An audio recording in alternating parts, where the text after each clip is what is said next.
Hey everybody, this is the dude representing MGTOW is the only way to live, my friends. The date is March 1st, 2017 at 9:29 a.m. Pacific Mountain Eastern Standard Daylight Savings Time in the year of our Lord, my friend. As I'm reading some viewers' comments here, some guy told me, what did he say? He said to me, at which point I took offense, he says, "You mumble." Capital, you mumble! Speak clearly, Glenn Kelly says. Maybe you're right, bro. I'll try to work on that. But I don't have time to edit these videos. I just don't have time. It takes too much time even to make one. I enjoy making them, but I mean, it takes a lot of time. So I can't sit there and edit them. I'll read some viewer comments here. Blue Jay Ribbons, reference to my video, which I'll put in the description. MGTOW is the only way to live. Duck lips, don't say cheese, say quack quack. And I guess I talk about in the video that I was on the subway, crowded like sardines, but not crowded like sardines to the point where this girl had to be rubbing up against me. She definitely had space, but she was rubbing her ass against my hand, you know, and I was standing there just focusing on my hand and her ass touching it, swaying back and forth as the train rocked, and I was so curious to, why isn't this bitch moving away from me? She has, even though it's rush hour, we're crammed like sardines, she has enough space. This is not necessary. Looking at myself, I'm looking at myself in the reflection of the window, and I have 3 drinks in me because I was coming back from a work session in which me and my friend had some drinks, and I was a bit buzzed. So I was in a trance, but she was rubbing against my fucking arm, her ass, and I could feel her warm skin as well. Like, there was no reason for it, and I was curious to why she was doing that. Blue Jay Robin's take on that is, he says, I was on the C train once. I don't know what the C train is, but I'm assuming it's whatever subway. I was on the C train once, so this is Blue Jay Robin. I'll try not to mumble, okay, Mr. Glenn Kelly. I'll try not to mumble in this video. Blue Jay Robin writes, his take on this is, I was on the C train once, sitting in the forward-facing seat with a woman facing back across from me. A woman who was just the right height stood beside me and held the high bar. As the train swayed, her crotch rode back and forth along my shoulder.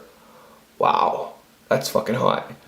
That'd be amazing. Her crotch rode back and forth on my shoulder. That's amazing. That's amazing. And then he points out that this is called a real female frotteur. Frotteur in French means rubber. I speak French. So he calls her a real female frotteur.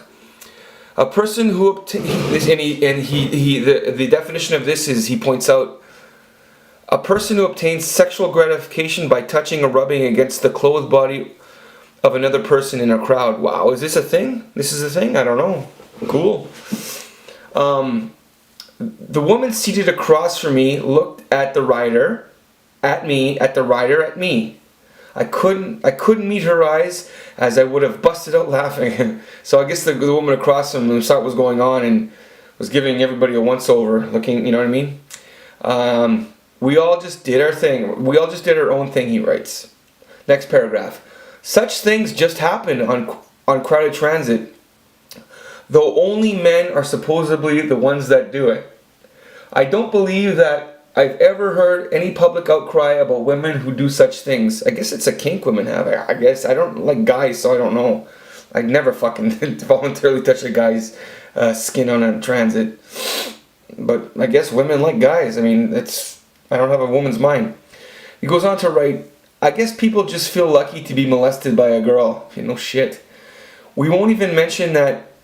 We won't even mention what we won't even mention about another class of freaky girls on transit, though you may imagine.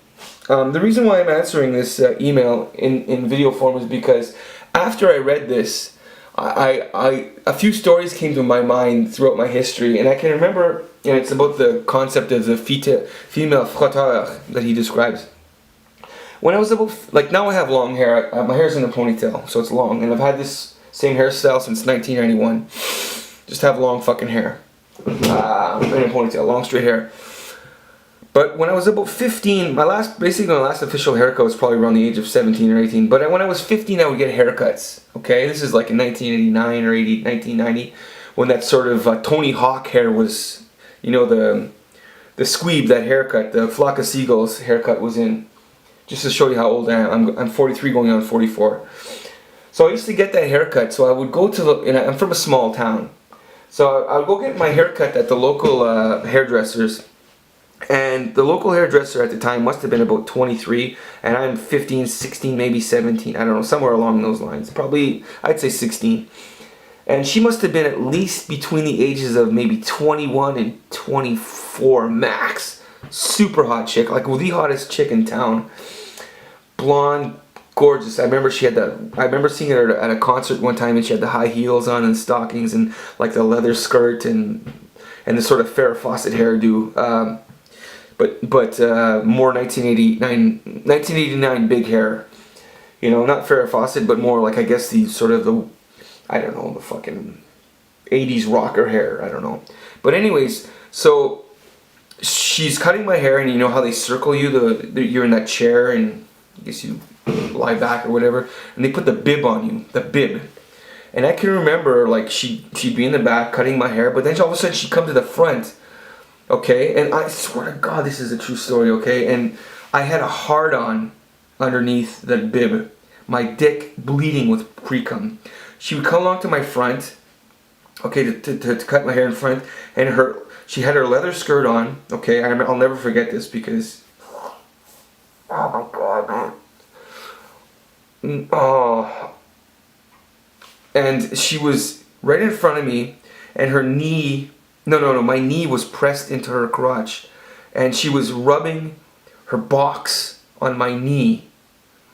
It was really bizarre, man, but I remember focusing on my knee and her crotch in that leather skirt, just subtly grazing my knee with her crotch. It was just unbelievable, and it was so erotic. I mean, it was just insane. It was insane.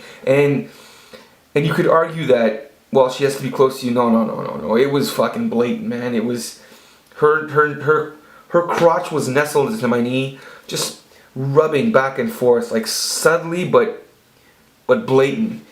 And I'll never forget that. It was very, very erotic, especially because of the age I was 16, 17. You know, in that age bracket, and the girl's so fucking hot. I'm aware of this girl to this day, and I gotta tell you guys, this bitch hit the wall with thunderous applause. No, I don't know if that makes any sense, but this bitch has hit the fucking wall. As a matter of fact, she looks like a grandmother now. It's insane. I guess she'd be around 50. I actually have one girl on my Facebook that I tattoo that turned 19 today, and her mother wished her happy birthday. So I checked what the mother looks like, and I gotta tell you, it looks exactly like the daughter, but 50, 60 years old. And the daughter is really hot, and the mother, who looks exactly like her, is 50, 60, but looks like complete shit because she hit the wall. Hair not healthy anymore, fucking face ravaged by time, but they look identical. It's insane. So I guess basically, guys, do not ever commit to women, especially if you like women, because of their sexual marketplace value, because they will turn into the grandmother eventually, and you'll be stuck paying vagina money until the day you die for, as Tom Likas says, pussy that you enjoyed in 1983. You know what I'm saying? So let me see here. This girl that I speak of, actually, going a little off topic here. This girl that I speak of, we'll call her Amanda, okay? I've tattooed her many, many times. Going back to when I was doing volunteers, when I first started tattooing, this bitch is so fucking cheap, guys, that I gave her a bunch of free tattoos in the beginning, and eventually she would say, "Can I get a tattoo on Thursday? I'll pay you next Thursday when I get paid." So I'd say, "Sure." So she'd come, I'd tattoo her, never hear from her again for months on end. And then the nerve of this bitch, say 5 months down the road, she'd say to me, "Oh, hey, dude, can I come get a tattoo on Tuesday and I'll pay you on Thursday when I get paid?" She'd pull the same shit again. And I just could not believe it. And in the beginning, the tattoo was more valuable than the payment for me. So I just come. I didn't even care because I wanted the training. But the nerve of her, man. I can remember one time she showed up, me and my friend, my guy friend, it was a Friday night, and we were watching movies, getting drunk with we had the coffee table there, all our snacks lined out, you know, your chips, your popcorn, your Cheetos, and fucking whiskey, bottles of beer, poppers. Because when we'd have our movie watching nights, in our mind, we would say, let's live like kings tonight. So we'd have our fucking smorgasbord in front of us. And we prepare the table, and we prepare the movie, and we sit back and watch a couple movies like goddamn kings. And I live in an apartment building, so you can buzz me. And I can remember one Friday night, you know, I had a few beers in, all of a sudden, zzz, it's this bitch and 3 of her friends. They want to get spontaneous tattoos. And I said, shh, and I said to her, I remember saying to the one girl, I said, well, make me an offer. I said to her, I really can't tattoo right now because I have a few beers in me. And she says, well, I'll pay you. And she says, I'll pay you. And I said, well, how much? I think she said something like $50 or something like that. And I said, okay, just let me have a cup of coffee and we'll get to work. I'll give you a nice tattoo. And this is early in my tattoo career too, so making money was a treat at the time, you know? It was a real treat because I was used to doing freebies. And then I said, okay, so I forget what I said, but I remember saying, okay, yeah, that's great. So, I don't know what I said, but it came to the point where she said, okay, but I'm gonna pay you next Thursday, and I was like, no. You guys gotta leave. No, you're not playing this fucking game on me anymore. I'm gonna tattoo when you got the money, because I had it, man. Like, I'd been nailed by this bitch 3 times, and this bitch in particular set up a tattoo early on, and I'm waiting for her. Okay, like at say 2 in the afternoon, and she's not showing up. So I'm waiting, I'm looking out the door, half an hour goes by, 40 minutes go by, an hour will go by, so I'm like, what the fuck, this bitch not gonna show? I go onto the Facebook to see, you know, to email her, and on her Facebook it reads, Amanda Magenta at Slick Vinyl Tattoos downtown. She went to another tattoo shop, guys, okay? And I didn't say nothing. Okay, sorry, the camera shut off. I said, like I said, I went to her Facebook and it said Amanda Magenta is at Slick Vinyl Tattoos downtown. When she was supposed to be in my place, confirmed that she was coming in the morning. I could not believe the nerve of this fucking bitch. I guess basically, guys, is if you let girls take advantage of you, they will take advantage of you shamelessly. And this bitch has the nerve, even as early as last week, to ask me for more tattoos. You know, the nerve of this bitch. And I had one girl early in my tattoo beginning. This girl, I can say her name because I'm lost contact. Her name was Sierra. This little 18-year-old native girl. She came to get tattooed with her simp boyfriend. Okay, and I told her in the beginning that I'd do her tattoo, a hand tattoo, the word loyalty. By the way, this is ironic. She wanted to tattoo the word loyalty on her fucking hand. Okay. Unbelievable, because this bitch was clearly not loyal, you know. And she shows up with the mangina, and I agreed to do the tattoo for $20. Okay, it's almost a freebie. A tattoo in a shop minimum. Just open up a package of needles is $60 where I'm from. Okay, it's $60 where I'm from. When the tattoo was over, she had trouble organizing out of her pocket $10. Okay. And then the simp mangina actually said, don't worry about it, I'll pay for it. And I was just in my mind fucking going, oh my god, I can't wait till this freebie period is over and I'm an actual working tattoo artist and I don't have to deal with this shit. Because I gotta tell you guys, these fucking bitches took advantage of me in the beginning like it was going out of style.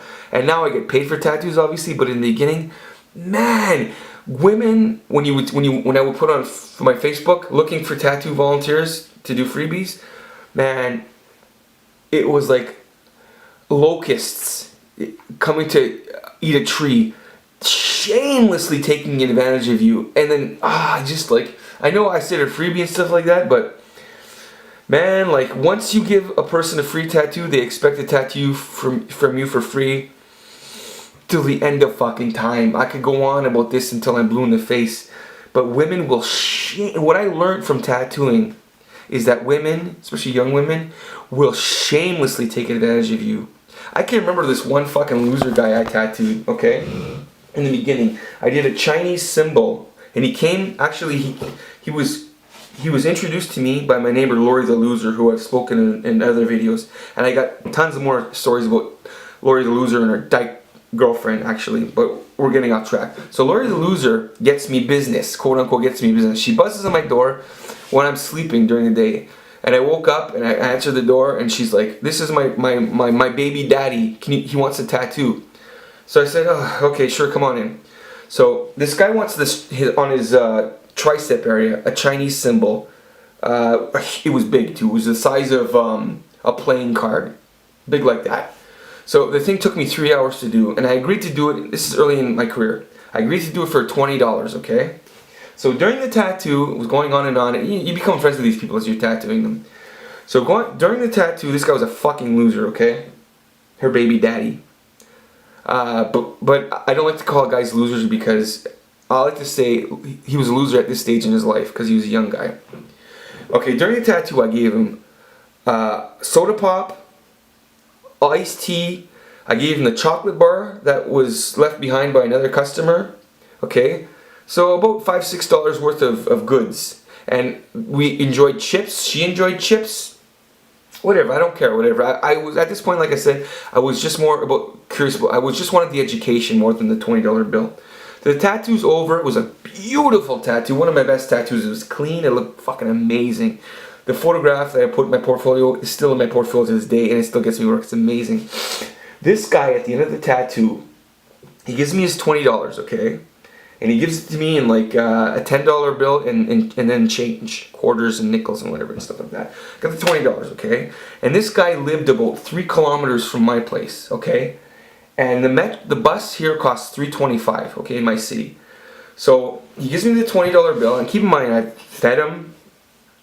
This guy says to me, he asks me after I give him after he gives me the $20, he asks me to borrow money for the bus. I couldn't believe it, and I said to him, I said, "Look, I can't lend it to you. It's principal. I can't. I made no money on this tattoo. I forget, but in my mind, in my head, I was boiling with rage. The nerve! I couldn't believe the nerve of these people. And when you tattoo people, especially young people, like I learned tattooing on ravers, and I cannot believe the shameless mentality of these young people, like how blatantly cheap they are and how they will take advantage of you with a big fucking smile on their face.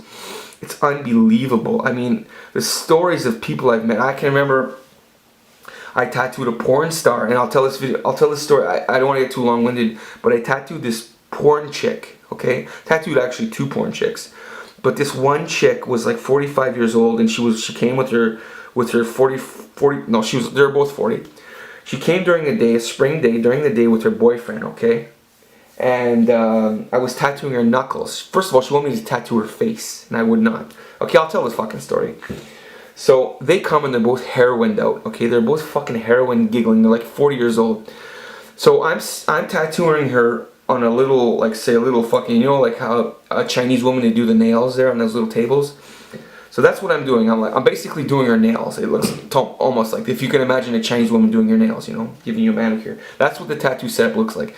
So right next to us, to the right of me, the guy's sitting on the couch. He's sitting on the couch and he's got a cell phone. And these two are fucking heroined out, giggling. And this girl is fucking like trashed like you wouldn't believe. Shitty tattoos everywhere. Hit the wall like crazy. Big giant fucking watermelon fake tits. And she showed up in basically jean shorts, about an inch of material covering her vagina. The guy is sitting on the fucking couch filming, okay? And I'm tattooing her knuckles. I'm refreshing her old tattoo that she couldn't look at anymore because her ex-boyfriend had done it. And I learned during the tattoo session she has 5 children at home. And before she came to my place, when I was setting up the tattoo, I noticed that on her Facebook that she was at least minimum a stripper. I could just tell by the tone of her pictures. She's in the supermarket lifting her skirt up, like public nudity type thing, you could tell she was a minimum stripper. Anyways, so I'm tattooing her knuckles, her one hand, and her other hand is underneath the table. But if I hunched over and looked, I would see what's going on there. So I'm tattooing her knuckles, and I look up. This is really early on in my career, so I'm nervous. So I'm tattooing her knuckle, and I'm looking at her hand, and all of a sudden I want to see what her pain reaction is. So I look up at her, and her eyes are rolled back into her head, and her mouth is hanging open. What the fuck? And I look at him, and he's filming. But I just assume he's filming to post on Facebook. So then I continue tattooing her knuckles, and I want to see what she looks like again, if the expression's changed. So I look up, same expression. Her eyes roll back into her head, and her mouth is basically hanging open. She's in a fucking trance. I'm assuming a heroin trance. But then all of a sudden I look over, I look at her forearm, underneath, like her forearm, like that's resting on her leg, and I notice activity going on in her muscles. Okay, like activity going on in the muscles of her forearm. So I discreetly hunch over to look what's going on underneath the table, you know, and I look at him and he's still filming, right? But I discreetly look over to see what's going on underneath the table, and I swear to guys, this bitch was fucking masturbating while I was tattooing her. Okay, I don't want to make this story too long-winded, but I didn't say nothing because it was just like maybe my 7th tattoo. I was very nervous. It was a volunteer tattoo, but actually the guy tipped me, which was nice. But when they left, I looked her up on the internet, you know, and she was a local porn actress, you know, and I'm just assuming I'm out there somewhere, and the porno's gonna read, girl masturbates while tattoo artist tattoos her unbeknownst to him. You know, like voyeur type of shit. I never found the porno, but I'm sure it's floating around there somewhere. I saw one of her pornos, like lesbian porno. This girl was fucking trash, man. Trash. I have many fucking stories about this. I've tattooed hundreds upon hundreds of people. And every tattoo session is a story in itself, okay? And it's a very interesting profession. Very interesting. I've gotten laid tattooing twice, and I could just go on and on and on. But I'm gonna end the video short. I just wanted to output some content on my channel. So guys, everybody, please subscribe, please like, please share, please comment, and please click the bell. As I said before, I noticed that my subscriptions are really come to a halt. Maybe it's because people don't like me, I don't know, but they snowballed in the beginning, and I noticed my views are really, like, they've come to a halt. Hey everybody, I'm back. So I was just reviewing my video as I'm uploading it, and I went and looked on Wikipedia for if there was a definition for female frotteur, and it basically, I guess it's a whole fucking thing.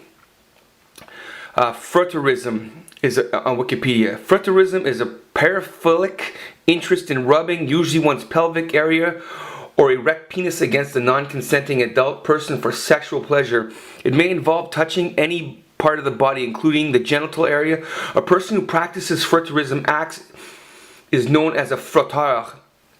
Toucherism is a sexual arousal based on grabbing or rubbing one's hands against an unsuspecting and non-consenting person. It usually involves touching breasts, buttocks, or genital area, often while quickly walking across the victim's path. Such psychologists consider toucherism a manifestation of frotteurism, while others distinguish the two. That's amazing! Wow. Actually, now that I'm just going to interject this here, just real quick. There's two points I want to make. When I was about a month ago, I was during rush hour, I was on the bus, and there was this fucking hot, say 19-year-old across the way, like fucking 10 feet away from me, and our eyes met like crazy for the whole bus ride. It was like half an hour, and man, she kept on.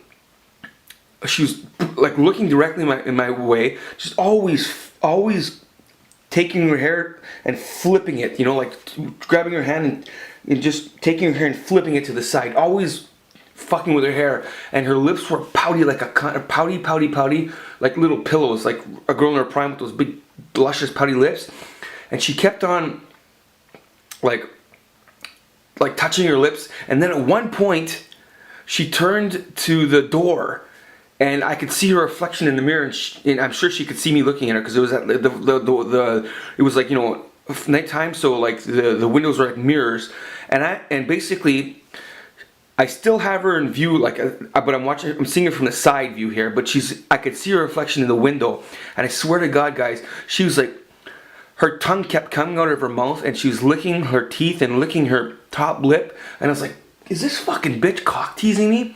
That tongue kept coming out like crazy, licking her lips, and just all this fucking oral fixation shit. I swear to God, that bitch was fucking cock teasing me, man.